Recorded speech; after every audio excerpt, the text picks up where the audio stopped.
City న్యూస్కు స్వాగతం. శ్రీ పాండురంగ స్వామివారి తెప్పోత్సవం కార్యక్రమం నాగులేరులో సోమవారం రాత్రి ఘనంగా జరిగింది.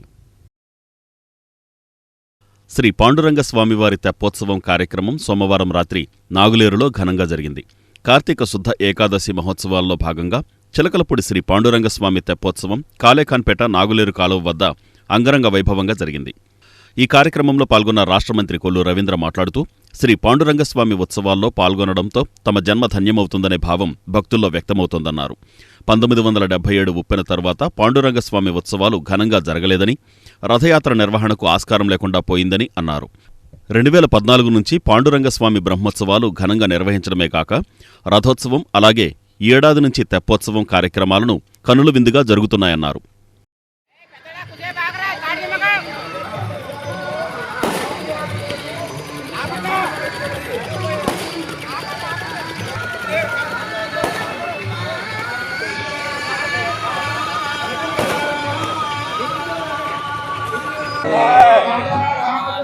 తమ్ముడు కూర్చో. ఇదేం హారతి చెప్పండి.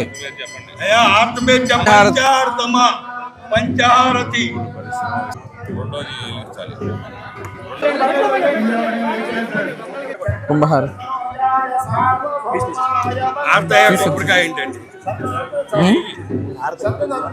అవసరం లేదుగా.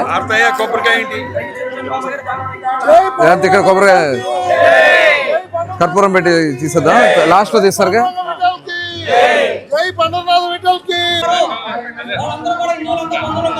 గంట ఉందా? ఒక్కోటి ఇచ్చేసి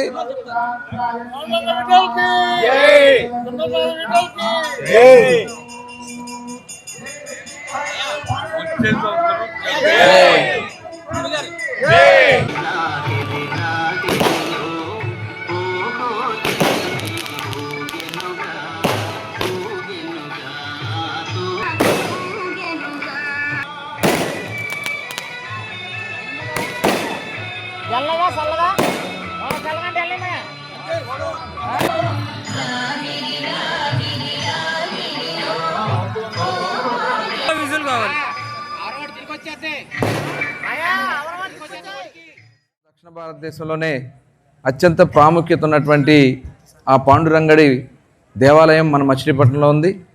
ఆ స్వామివారిని ఆనాడు సాక్షాత్తు భక్త నరసింహం గారు ఆయన దేశ విదేశాల్లో తిరుగుతున్నటువంటి సందర్భంలో స్వామివారి సేవలో ఆయన పండరీపురానికి వెళ్ళడం, ఇక్కడ కూడా దేవాలయం కట్టాలి, స్వామిని ఇక్కడే ప్రతిష్ఠించాలని చెప్పి స్వయంభూగా రావాలని చెప్పి ఆయన ఋషిలా మారి ఆయన అనేక స్వామివారిని స్మరించుకోవడం జరిగింది. దాని మీద అందరి సమక్షంలో 1929 సంవత్సరంలో అందరి సమక్షంలో స్వామివారిని ఇక్కడ స్వయంభూగా రావాలని చెప్పి ప్రార్థిస్తే కొంత ఆలస్యమైంది. ఇంకా అప్పుడు ఆయన ప్రాణత్యాగం చేయడానికి ముందుకెళ్తే అప్పుడు తలుపులన్నీ వేసేస్తే స్వామివారు స్వయంగా ఒక వెలుగులాగా వచ్చి అందుట్లో స్వామివారి ప్రతిష్ట జరిగిందనేది మనకు చరిత్ర చెప్తా ఉంది. అటువంటి గొప్ప దేవాలయం మన మచిలీపట్నంలో ఉంది. మరి ఆయన్ని, ఆ స్వామిని మనం అందరం కూడా మరి అత్యంత మన దేవుడిగా మన ఊరి దేవుడిగా కొలుసుకుని మరి ఎప్పుడో ఒక 50 సంవత్సరాల దగ్గర అయిపోతే 2014 నుంచి తుఫాన్లో అయిపోయింది అన్నారు. 77 తుఫాన్ దగ్గర నుంచి రథోత్సవం అయిపోతే తిరిగి మళ్ళీ 2014 సంవత్సరం నుంచి రథోత్సవం ప్రారంభించుకున్నాం. ఈ సూర్యచంద్రులు ఉన్నంతకాలం కూడా ఈ రథోత్సవం ఆగడానికి వీల్లేదు. ఎవరున్నా లేకపోయినా ఆ స్వామి రథోత్సవం తెప్పోత్సవం ఆనవాయితీగా జరగడానికి అందరం కూడా మన వంతు కృషి చేద్దామని ఈ సందర్భంగా తెలియజేసుకుంటూ, అలాగే ఎల్లుండి కూడా మన పౌర్ణమి, కార్తీక పౌర్ణమి స్నానాలు మన మంగినపూడిలో లక్షలాది మంది వస్తారు. ఎంతమంది వచ్చినా ఇబ్బంది లేకుండా మరి ఉదయం సముద్ర హారతి కూడా పెడుతున్నాం. ఈ సంవత్సరం ప్రత్యేకంగా అందుకు సాయంత్రం కూడా పెట్టేవాళ్ళం. ఈసారి ఉదయమే పెట్టి సముద్ర హారతి ఇచ్చి అక్కడి నుంచి సముద్ర స్నానాలు స్టార్ట్ చేసుకోవడం జరుగుతుంది. ఎందుకంటే గంగా హారతి మీరు అందరూ కూడా టీవీలో చూసే ఉంటారు. గంగా నదికి అక్కడ 7 బ్రాహ్మణులతో రామరాజుపాలెం అడ్డరోడ్డు వద్ద జరిగిన రోడ్డు ప్రమాదంలో పెద్దిపోయిన వెంకటరాజు అనే వ్యక్తి దుర్మరణం చెందాడు. రామరాజుపాలెం అడ్డరోడ్డు దగ్గర జరిగిన రోడ్డు ప్రమాదంలో పెద్దిపోయిన వెంకటరాజు అనే వ్యక్తి దుర్మరణం చెందాడు. గూడూరు నుంచి ద్విచక్ర వాహనంపై మచిలీపట్నం వెళ్తుండగా ద్విచక్ర వాహనం అదుపు తప్పి డివైడర్ను ఢీకుంది. ప్రమాదంలో తీవ్ర గాయాలైన వెంకటరాజును అంబులెన్సులో మచిలీపట్నం ప్రభుత్వాసుపత్రికి తరలించారు. అయితే అప్పటికే వెంకటరాజు మృతి చెందినట్లు వైద్యులు నిర్ధారించారు. మచిలీపట్నం రైతు బజారు సమీపంలో పండ్లు అమ్మి జీవనం సాగించే వెంకటరాజు గతంలో గూడూరులో నివాసం ఉండేవాడు. కొన్నేళ్ల క్రితం సుకర్లాబాదులో ఇల్లు కట్టుకుని నివాసం మచిలీపట్నంకు మార్చాడు. ఈ నేపథ్యంలో సోమవారం గూడూరు వచ్చి తిరిగి మచిలీపట్నం వెళ్తుండగా ఈ ప్రమాదం సంభవించింది. ప్రముఖ ప్రవచనకర్త చాగంటి కోటేశ్వరరావు దివిసీమ ఆధ్యాత్మిక పర్యటన ముగిసింది. ప్రముఖ ప్రవచనకర్త రాష్ట్ర ప్రభుత్వ సలహాదారు చాగంటి కోటేశ్వరరావు దివిసీమ ఆధ్యాత్మిక పర్యటన విస్తృతంగా సాగింది. ఈ సందర్భంగా చాగంటిని ఎమ్మెల్యే మండలి బుద్ధప్రసాద్ ఘనంగా సత్కరించారు. దివిసీమలోని పురాతన పుణ్యక్షేత్రాలను చాగంటి సందర్శించి ఆయా క్షేత్రాల ప్రాశస్త్యం పెంచారని ఎమ్మెల్యే మండలి అన్నారు. చాగంటి ఆశీస్సులు అందుకొని దేశ భాషలందు తెలుగు లెస్స పుస్తకం ఆయనకు బహూకరించారు.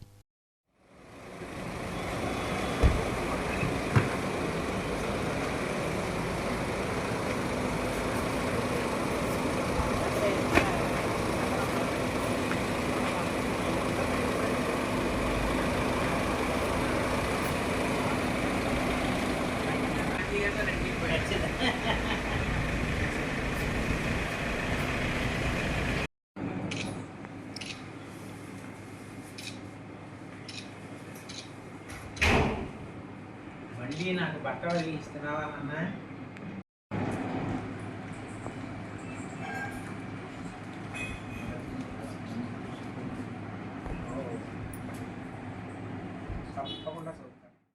విజిలెన్స్ వారోత్సవాలలో భాగంగా యూనియన్ బ్యాంక్ వాకింగ్ మారథాను నిర్వహించింది. విజిలెన్స్ వారోత్సవాలలో భాగంగా యూనియన్ బ్యాంక్ వాకింగ్ మారథాన్ నిర్వహించింది. విజిలెన్స్ వారోత్సవాలలో భాగంగా యూనియన్ బ్యాంక్ ఆఫ్ ఇండియా ఆధ్వర్యంలో వాకింగ్ మారథాన్ నిర్వహించారు. వల్లూరి రాజా సెంటర్ సమీపంలోని బ్యాంక్ ప్రాంతీయ కార్యాలయం నుండి ప్రారంభమైన ఈ మారథాన్ కోనేరు సెంటర్ నుండి ఆర్టీసీ బస్టాండ్ వరకు సాగింది. అవినీతి నిరోధకంపై ఈ సందర్భంగా అవగాహన కల్పించారు. విజిలెన్స్ వారోత్సవాలలో భాగంగా పలు అవగాహన కార్యక్రమాలు నిర్వహిస్తున్నట్లు బ్యాంక్ అధికారులు తెలిపారు. ఈ కార్యక్రమంలో union bank regional head K Venkatrao, deputy regional heads Uma Ramalinga Reddy, Das, bank manager Jhansi, Andhra bank retired అధికారులు కొల్లు సాయిమోహన్, దుర్గారావు, మునీర్, సుబ్రహ్మణ్యం, విశ్వేశ్వరరావు తదితరులు పాల్గొన్నారు.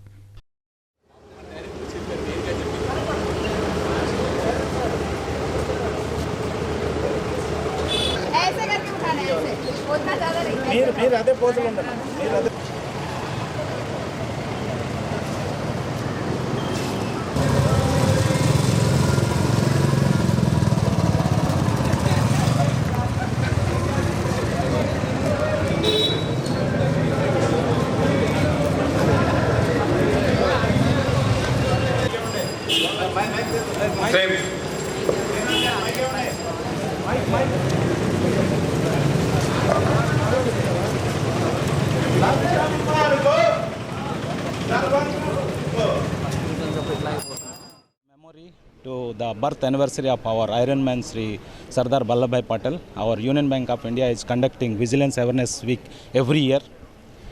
Union Bank of India, one of the leading bank of India, is always make awareness among the all Indians, and as an employee of Union Bank of India, we are having the responsibility to bring awareness among the public regarding corruption, not to take bribe or offer bribe, and eradicate the corruption from India.